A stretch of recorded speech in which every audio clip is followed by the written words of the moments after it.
Good afternoon, everybody. My name is Adam Bittner, digital sports producer for the Pittsburgh Post-Gazette, and it is Thursday in Pittsburgh, Pennsylvania, which means it's time to talk to Paul Zeise about all things Pittsburgh sports. Our Post-Gazette sports columnist is with me. Paul, how are you? I'm doing good, man. I'm doing good. I just finished up a nice round of golf. It's beautiful out here. Yeah, I'm good. That's good. How'd you shoot? Bad. I'm bad right now. I mean, with coaching basketball and everything else that goes on, I don't get to play in April and May a lot. Now, usually June, July, August. Now I'll get to play a ton. I'll get my game back together. I'll get back to some semblance of respectability. But it's hard to play that game if you don't play it a lot. Yeah. Well, hopefully the summer treats you a little bit better. But Paul, I wanted to get into Le'Veon Bell's comments. People say they don't like to talk about Le'Veon Bell and Antonio Brown, but every time you talk about them, people want to talk about it too. So we figured we'd touch on those comments, especially when they pertain specifically to the Steelers, which is what we got this week when Le'Veon Bell said he wants to retire a Steeler. He said he'd like to get some carries in a preseason game. I don't think that's going to happen, Paul, given that, Mike Tomlin values those snaps, and I don't think he's just going to give them away ceremonially. But what do you think of the general concept of him being welcomed back into the fold after the acrimonious end to his tenure here? Yeah, I mean, to me, it really drives me nuts. These guys want to just act like we forgot the fact that they went on TV and went all over the place and trashed the Steelers and trashed Ben Roethlisberger and everything else, and had no issues at all doing that. Him and Antonio Brown, I mean. To me, you know what? He was a really good player here. I suppose if he wants to do one of those one-day things where they sign him and then he retires a Steeler, fine. But no way would I put him back in a Steelers uniform. I just wouldn't. I think the other thing about it is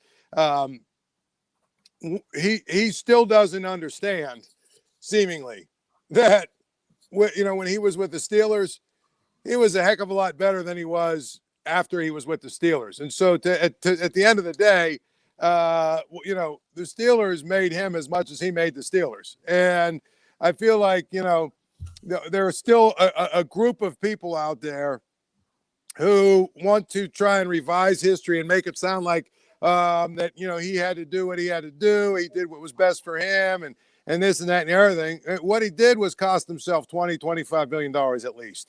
And maybe even more when you consider that if he had stayed with the Steelers a couple more seasons, he might have been able to extend his career and play, and still be playing because they had an offense that was built around him, that was perfect for him, perfect for his skill set and everything else. So to me, if he wants to do one of these things where he signs a one-day deal and the Steelers are okay with it, I can live with that. But I don't ever want to see the guy in the Steelers uniform. He didn't earn the right to do that. He just didn't. He didn't earn the right to be able to play one more time or play more, a couple more snaps with the Steelers. He didn't do that. And so to me, let's not forget what he did and the way that he left. What do you think of his contention? He insists that he's in as good a shape or better shape than he's ever been in his NFL career. Obviously, he's been pursuing boxing, so it's not as if he's just kind of been sitting on his couch since leaving the NFL at the end of the 2021 season. Regardless of the team, Paul, whether it's the Steelers or some other, do you believe he has anything left in the tank at 31, or do you think he's just kind of, talking himself up there? What have we seen over the last 3 years or 4 years, whenever he played, that suggests he has anything left in the tank? I mean, he was basically just a backup emergency roster guy his last couple of years. And, when he played, he really didn't do anything all that special. So to me, I look at it and say, give me a break with that. These guys like him, he had a really good thing. The Steelers offered him a really good deal, and he screwed up. So, unfortunately, you know what? You only get one career. You only get one chance to be 27, 28 years old in your prime and holding all the cards. Now you're just an old guy who says dumb things. And so, if you want to go pursue boxing, go ahead. I'm sure you're in good shape to box, maybe. But to me, we didn't see a single thing his last few years that would suggest that he has anything left to offer any NFL team. What'd you think of his comments saying, I listened to the part specifically where he said, I was only offered 1 year of guaranteed money. It was basically like I was playing on the franchise tag, so why would I sign that deal? This idea of guaranteed money with the Steelers keeps coming up. I think it's not just a Le'Veon Bell question. More guys want it. The Steelers are hesitant to sign in blood for it, but they also do have what they call virtual guarantees, where these guys are probably going to make most of the money that they're signing for, even if things go sideways in the deal. It seems like he still does not understand that concept at all, and it seems like a lot of NFL players don't. I think that was in the Lamar Jackson dispute. If he really thinks that the Steelers were going to cut him after 1 year, then he hasn't paid attention to the Steelers, because that's not how they do things. That's not how they ever do things. Guys they cut are at the end of their string, at the end of the line, and everything else. The number was $33 million in virtual guarantees is what he was going to get out of that deal, which is, let's see, 7 more than he got from the Jets, or 8 more than he got from the Jets. Not to mention the fact that he probably would have gotten closer to $50 million of that contract had he played it. You know what I mean? Had he played it and played, if he would have just played 3 years. So he's revising history because he knows he took a bad deal. I mean, he has to know that what he did was stupid. It was dumb from a financial standpoint, and I said that at the day. And let's not forget, didn't he sit out an entire year? Yep. So had he just played the year that he sat out, right? Had he just played the year that he sat out, and then the 2 years with the Jets, had he signed a contract with the Steelers, played those 3 years, you know what I mean? He would have had probably about $44 million or something like that. They were giving him like $15 million or something like that more, $1 million a year. I mean, at the end of the day, he would have probably had $25 million more than he had, by sitting out and then playing 2 years for the Jets. So he can say whatever he wants to say, but the facts don't seem to add up the way that he wants them to add up. Yeah, I think that's interesting, and that kind of stuck out to me because it just doesn't comport with, kind of the reality as I see it, which is, maybe he wouldn't have gotten every dime out of the Steelers that's in that contract, but he would have gotten a lot of money, and he probably would have had a better role than he had in some of these other places, or, with the Jets, who weren't a great team, right? Right. That was part of what went south there is he went to a bad team, and it was harder to look good there than it was with the Steelers, who at that time were humming with him. Paul, I also wanted to touch on the comments he made about marijuana. He said he smoked a lot before games. That stuck out to a lot of people. There's a lot of social media chatter about that. What did you think of that? And is that maybe a more common practice than I think, many fans might think? Yeah, I mean, obviously that's a big part of the NFL. It's a big part of the NFL culture, obviously. I'm just would tell you, he should be lucky that he didn't get caught and get suspended, right? Now they really don't even test for that, so it's different. But at the end of the day, if you ask me, I mean, just this is all clown show stuff from him, if you ask me. He's, clearly somebody who wanted to make headlines, and he did. But a lot of guys in the NFL do it. I mean, one of the things about the guys in the NFL, they all said the same thing, is that their body always ached. They were always in pain. They were always hurting. And so, marijuana helped sort of mask that or ease that up. Yeah. And so I think that was a point they made on the podcast as well, is that if you really break it down, there's probably more guys that use it than you probably realize, regardless of what the testing regime is at the time. Paul, also wanted to get your thoughts on Marcus Golden. Last week, we recorded a show about the Steelers' outside linebacker depth and whether you were satisfied with what the Steelers had behind Alex Highsmith. And literally 15 minutes later, they signed Marcus Golden, added him to that group. So I wanted to give you a chance to grade that signing now that we know about it, and we can talk about it. Well, yeah, I mean, I think the biggest thing about it to me is that they needed that third guy. They needed that player, and we talked about it last week. So that you're always going to have a drop off from T.J. Watt, but now at least if he goes out or he gets hurt or Highsmith gets hurt, you at least have a guy who's competent enough, who's played, a veteran NFL player who is going to come in and give you at least a competent representation at that position. And it's not going to be just this complete drop off the cliff where, we've seen it last year a lot where they didn't have that guy. And so I think it was probably one of the last pieces they needed to add really kind of feel good about their depth at all levels on defense, but especially at that level because, we've seen T.J. Watt he's a guy who has had some injury issues, right? He's a guy that has, getting older a little bit. His body gets beat up a little bit more. You want to have somebody who is, what I would call an insurance policy for that very reason. And I think obviously Marcus Golden is a guy that gives you that, gives you the ability to have a little flexibility. Maybe you have Watt and Highsmith. They're able to play a couple less snaps, so they're a little bit more fresh in the fourth quarter. To me, I think it is sort of the last piece they needed to add on defense, and I like that signing, to be honest. Yeah, do you think he's going to be someone that we talked about this last week? Is he going to be someone who's a real contributor here, you think, or is this going to be like a Malik Reed situation where we barely noticed he was on the field? No, I think he'll be more than Malik Reed.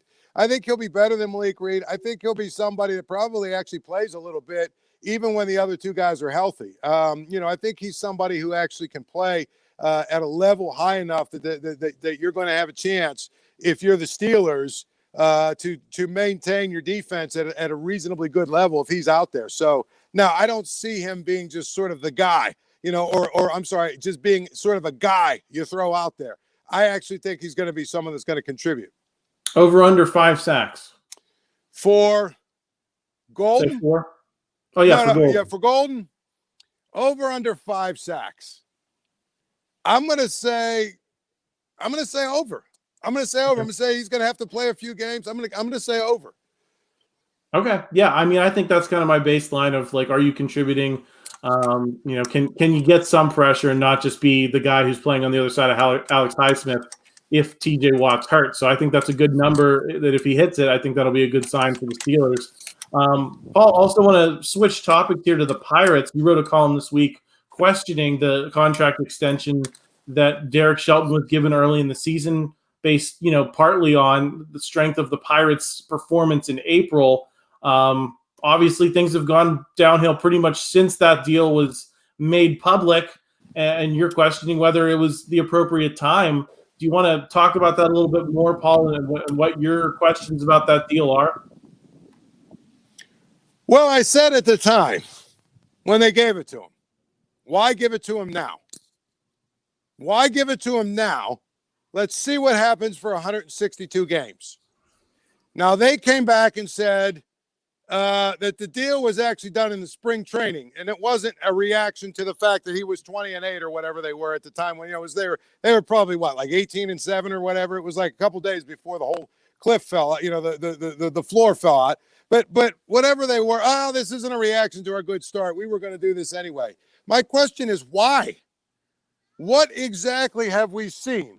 What exactly have we seen in 3 years from Derek Shelton that suggests he's the guy to get them where they need to go? And here's the thing I'll tell you. They didn't have a ton to work with. I get it. Okay?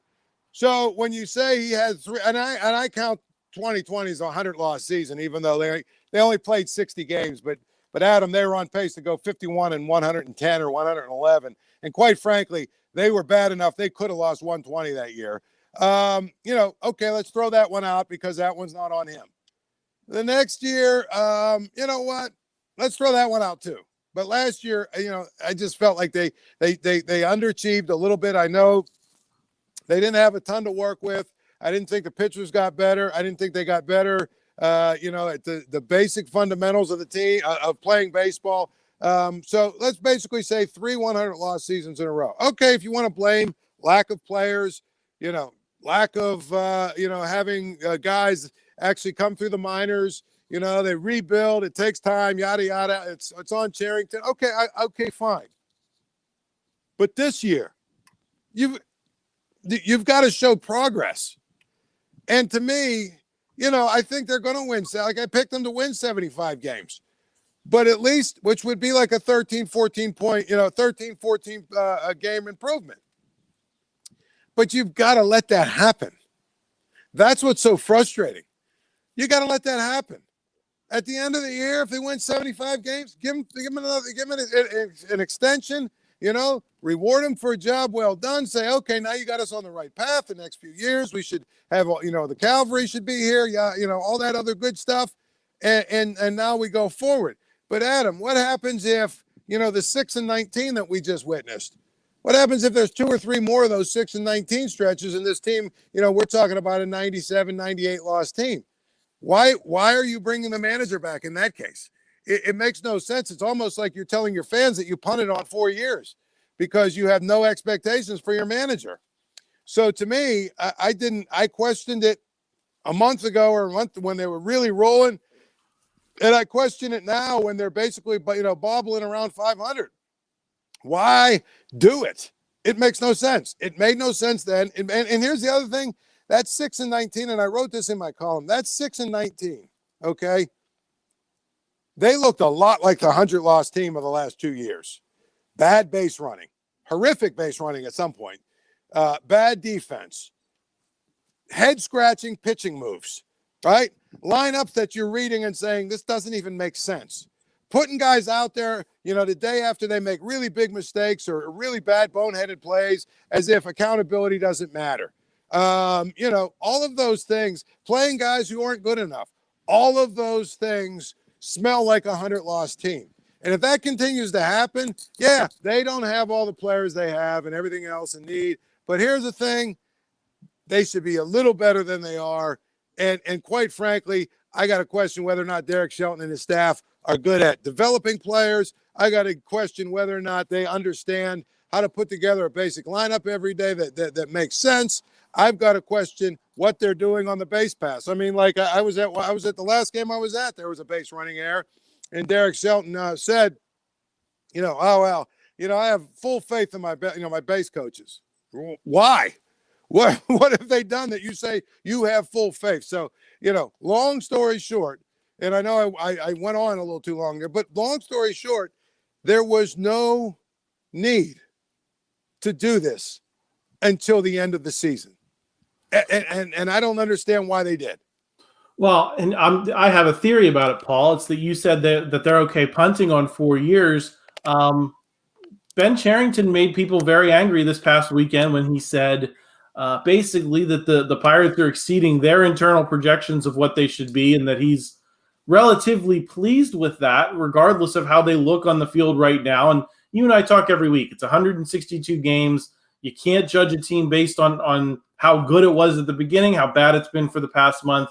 You got to expect that things are going to even out at some point, and maybe they even out higher than we expected. But Ben Cherington keeps making these kinds of comments that just kind of suggest a lack of urgency on his part. I know he was on some big national show right at the kind of crest of all the April success, and he was asked, do the Pirates have what it takes to compete? And his answer started off as well, and then he kind of got into some mealy-mouthed, kind of nonsense about, not really having expectations for this team. And that made fans mad too. I see Pirates fans tweeting out that video all the time and pointing at that as the moment when things really started to go south. I mean, does this start at the top for you, Paul, where, if there's no urgency in the general manager's office, why should we expect anything to be different in the manager's office? Well, that tells me right there, it's not just the general manager. It goes above him. It goes above him. And at some point, you know what? If you're not serious about winning, don't get us invested in your team, period. If you're not serious about winning, don't get us invested in your team, number one. Number two, I mean, okay, so it's a 5-year plan. Is that did you lower ticket prices for the last 4 years? Make it like it was a minor league a team you were watching, so you could pay minor league prices? No, people paid really good money to come watch this team, and I don't care what anybody says. I know in baseball it's not football and basketball. Turnaround's a little bit tougher and all that. I get it, but guess what? It shouldn't be at a glacier's pace either. I mean, this is absurd.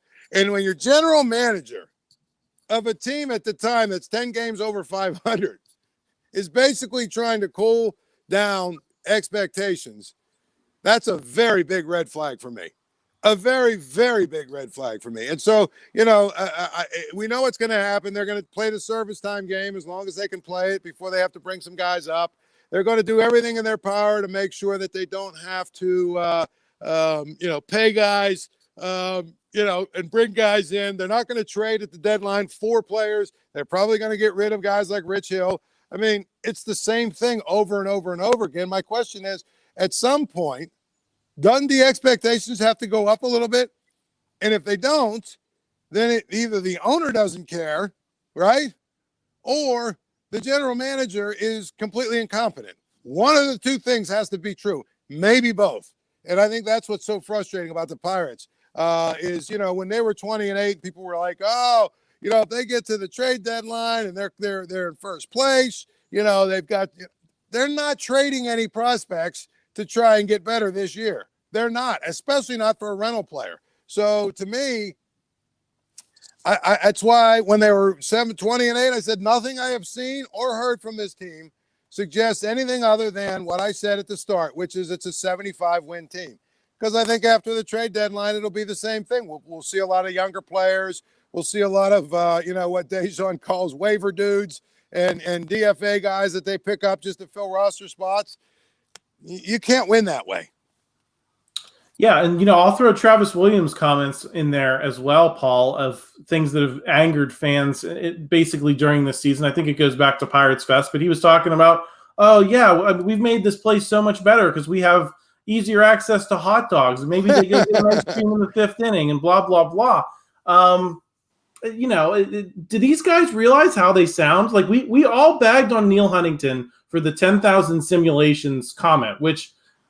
I didn't like how Neil Huntington communicated, but these guys don't seem to have any idea how the comments they make are going to land publicly and how they are ultimately working against them. It seems like every couple of months they just put their foots in their mouth. And at a certain point, that impacts people's faith in the franchise, doesn't it? It's an arrogance thing though, isn't it? It's really just an arrogance thing. And the other part of it is, by the way, the last game I was at, I actually was in the stands. We had a contest at the Fan and, or at KDK, and we had a bunch of people that won tickets and, it was go to the game with me day or whatever. I went to a concession stand. This is just as an aside, but I went to a concession stand at the start of the 4th inning. In between the, end of the 3rd and the start of the 4th. I was second in line. I did not get back to my seat until the middle of the 5th inning. An inning and a half with one person in front of me because they didn't have whatever, I ordered. I forget what it was. They had to make it and this and that. And there's a bunch of us just standing there waiting for food to be delivered to us. An inning and a half. So spare me that we made it easier to get hot dogs, crap, and that we've made the concessions, much more efficient, because my experience that day was the exact opposite. So, and here's the other thing. If you have to talk about hot dogs and game day experience and everything else, it means you're not talking about the baseball team, period. Yeah, and I mean, that to me says a lot, right? And I know Travis Williams, probably for the better, is not involved in the baseball, department. He's not like Frank Coonley. He's not meddling the way he did. He's kind of above that. But there's been this, like, just sit and watch a Pirates game, Paul. The things that they advertise are almost never the team. It's almost always, oh, this is the promotion we got going on. Oh, isn't fireworks night so great for, it's like they're selling the Americana of baseball and not come watch our team because we've got a good team, we've got a good product to sell. I mean, that pretty much tells it all about the faith they had in this group. And I think that's why people are feeling like what you're saying is that this is a 4th punted year, even if we had some more reasons for hope than we did in the past, handful. Right. I mean, and it goes back also to the fact that some of the guys like Carlos Santana and Rich Hill and some of these guys that are contributing are not guys that are going to be a part of the future. A lot of the, even Connor Joe. I mean, I think Connor Joe hit a big home run in San Francisco the other day. I mean, Connor Joe's been a guy that's hit some big hits and gotten some big hits. And some of the games, when they were really rolling it, he was right in the middle of it all. Well, Connor Joe is not going to be a part of this team. You know what? I'll be shocked if he's a part of this team in August, and much less next year. So, there's all of that too.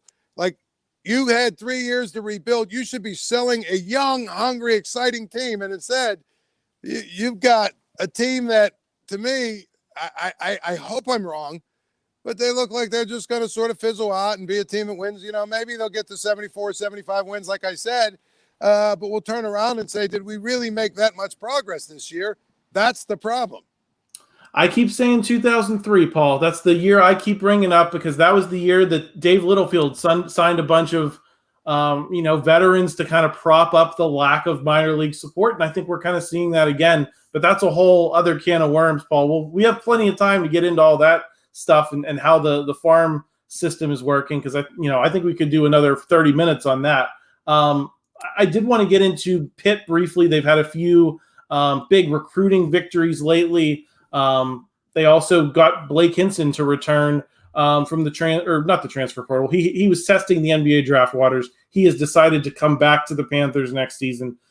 Paul, it seems like they've got a lot of talent. And given what we saw in the ACC this past year, it's not as strong as it's been. North Carolina lost Caleb Love the other day, I think. What are your expectations for Pitt going into next year? And is it more than like just get into the tournament like they did this year and scrape your way in? Do you want to be talking about Pitt as a 4 or 5 seed at the very least, when we get into next spring? Well, the key, Adam, is Dior Johnson, right? Is he going to stay? It sounds like he's going to stay. Is he going to be reinstated and be allowed to play? It sounds like they're going to reinstate him and actually let him play.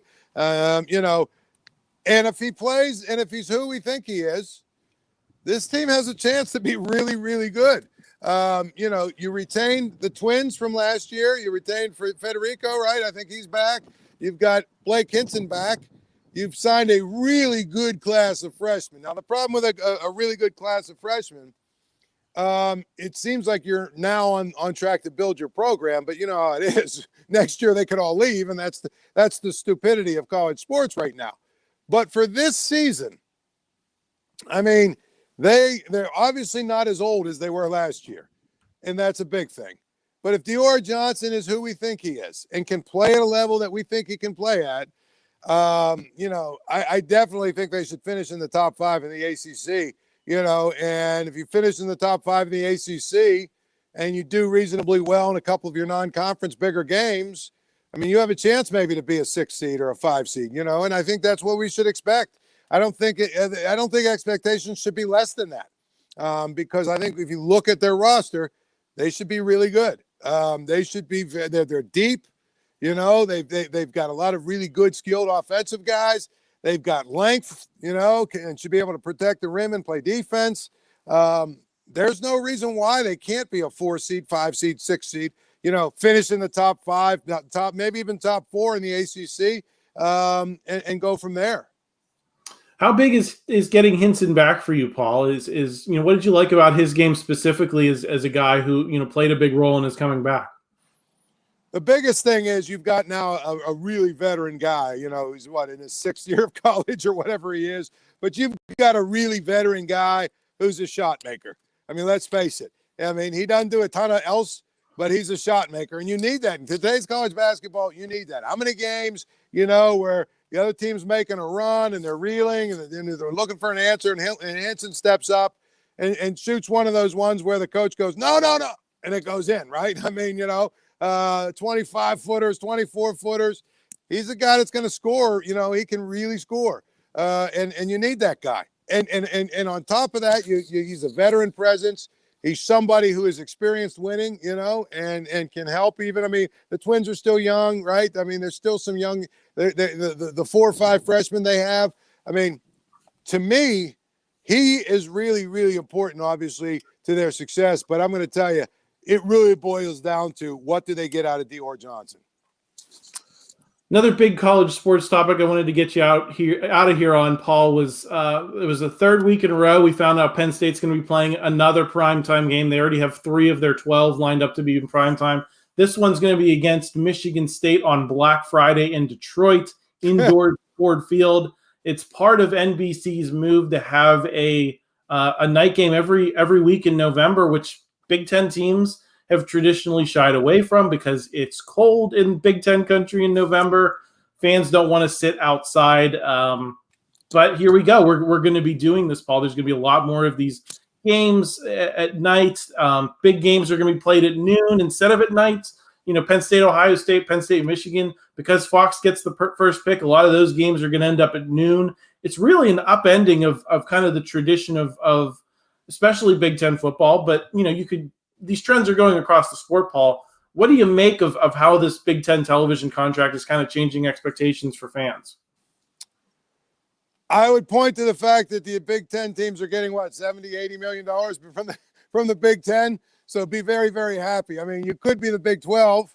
Well, actually, the Big 12, I think, you could be the Pac-12, right? You could be the ACC, who just had a meeting where teams were talking about, two-tiered payouts, right? Because there's not enough money going around. I mean, the Big Ten and the SEC are the big dogs, but networks want bang for their buck. They want bang for their buck. If you're a Penn State fan, you should be happy. Penn State's one of the teams that they want to put on prime time, right? They're a team they know. They put them on prime time, and they're going to get a really good rating, a really good number. So it gives you more time. If it's a home game, it gives you more time out there in the field to drink and party and tailgate, right? People that live in Pittsburgh, you don't have to drive up Friday night to be there for a noon game. You can drive up, you can leave at your house 9 a.m, get there by 1 or whatever. And, be in the parking lot by noon or 1 or whatever and have a good time.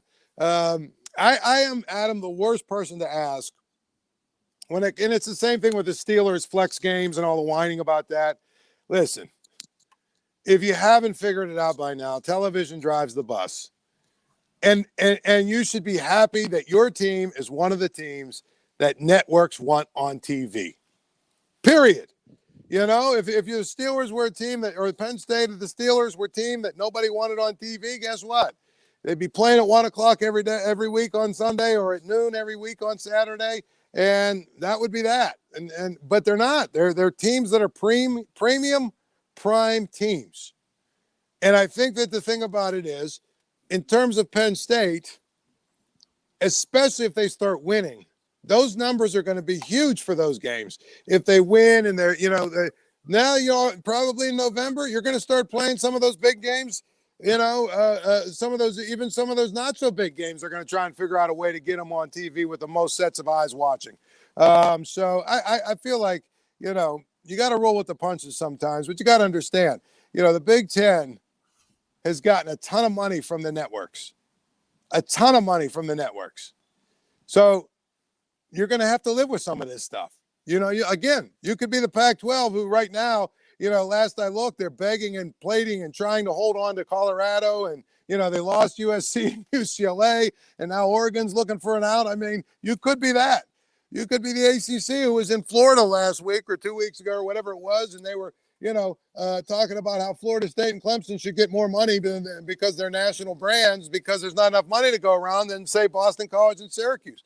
I mean, you got it really good in the Big Ten. You should be happy.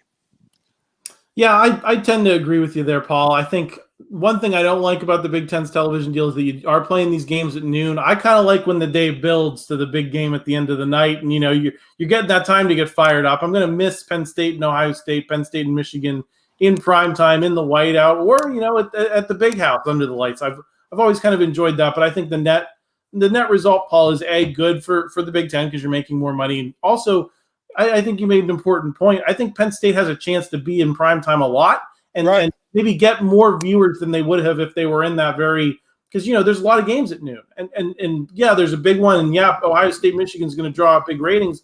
But if you're Penn State and you get the night to yourself, I think that really helps you, in terms of getting eyeballs on your program. Absolutely. It's a national game that a lot of people are going to watch. Listen, people on the other side of the country are going to watch it, because a lot of times, here's the thing. So Saturday night, and if you're a college football fan, usually that's when you sit down and watch your college football of your, non-team, like you know what I mean? So your team's done at 3:30, your team's done at noon, right? But it's hard unless you're really diehard. It's hard for people to say, I'm going to sit down at noon to watch a game, right? So that's why the ratings are for the prime time, because people, they've gotten all the stuff done they need to get done during the day, or they've watched their own team. Now they're at home and they want to watch another game. Well, guess what? It's going to be really good for Penn State. Well, Paul, I certainly am with you there, and that's all I had for you this week. Is there anything else that you wanted to say before we sign off here? Well, it is kind of interesting, the Pac-12, what's going to happen there. And I'll tell you, that's what probably next week we're going to be talking about. But if Colorado leaves, right, that's a big chip. Just from the standpoint of now, Utah is basically now look at this thing. Anyway, a butterfly. You got a butterfly there trying to get on camera. Utah is now looking at, hey, we really don't, you know what I mean? I don't know that we have anyone really sort of geographically that we can align with, right? The Arizona schools will try and leave, and then if Oregon leaves, I mean, at the end of the day, we've talked about 4, super conferences. Maybe you go 4 20-team super conferences, and that Pac-12 gets, blown up, and, a few of their schools hook up with maybe ACC team. The ACC has like an ACC West type thing, or, maybe a couple more. The Big Ten absorbs Oregon and Washington maybe or something, but Oregon and Stanford, something like that. At the end of the day, I think the chips are all starting to move in that direction where we're going to have the 4 super conference situation is going to materialize. Yeah, I think that'll be sad, Paul, because I love Pac-12 after dark. I love that league, but at a certain point, some of these schools, Paul, are just not as invested in sports the way we are. They don't think about sports on the West Coast the way we think about them here. To the extent Pitt and Penn State, sometimes maybe get second billing to the Steelers. I think that's even far more pronounced in like San Francisco with like Cal and Stanford, and I think that's part of the unspoken thing here is that some of these Pac-12 schools have kind of de-emphasized sports, and that's probably why they're the league that seems like it's in the most danger. What didn't Washington State do something recently, like over the last week and a half, where they basically froze all spending and cut a bunch of things back and all, and basically just said we're anticipating not having the money coming in to do things the way we want to do them. And I think that's something which makes it even more goofy that the Big Ten took USC and UCLA. I mean, I get it from a brand standpoint, and you get the Los Angeles market, I guess. But do you really get the Los Angeles market? I think USC football might be still a pretty big brand, but the rest of it, I think the Big Ten is throwing them a lifeline, really, as opposed to the other way around. Yeah, I think that'll be interesting to see how that plays out, Paul, because maybe getting some bigger name programs rolling through LA, fires things up a little bit more. I'll be interested to see. What's going to happen when Penn State plays at UCLA and 80% of the fans are in white and blue? Right. But I think if you're UCLA, I mean, they've kind of always had that going on, Paul, on the West Coast. You get a ton of Oregon fans come. People want to go to LA. People want to go to watch a game at the Rose Bowl when their team's there. I don't know if it's going to be that starkly different for UCLA from that perspective. True. That is true. I would agree with that. I'm just saying I'll be very interested to see how USC and UCLA fit as Big Ten members. Yeah, me as well. And maybe we'll have more to talk about next week, Paul, on this front.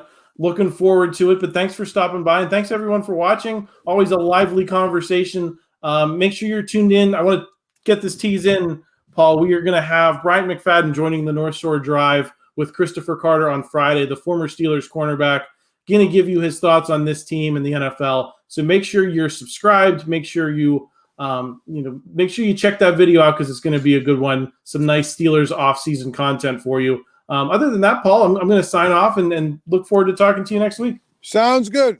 We'll talk to you soon. Thank you for checking out this content from Post-Gazette Sports. If you liked the video, please like it and subscribe to our YouTube channel. If you enjoyed it on Apple Podcasts, please rate us 5 stars on Apple Podcasts. For 6 months of digital access to post-gazette.com for just $6, click the link down in the description.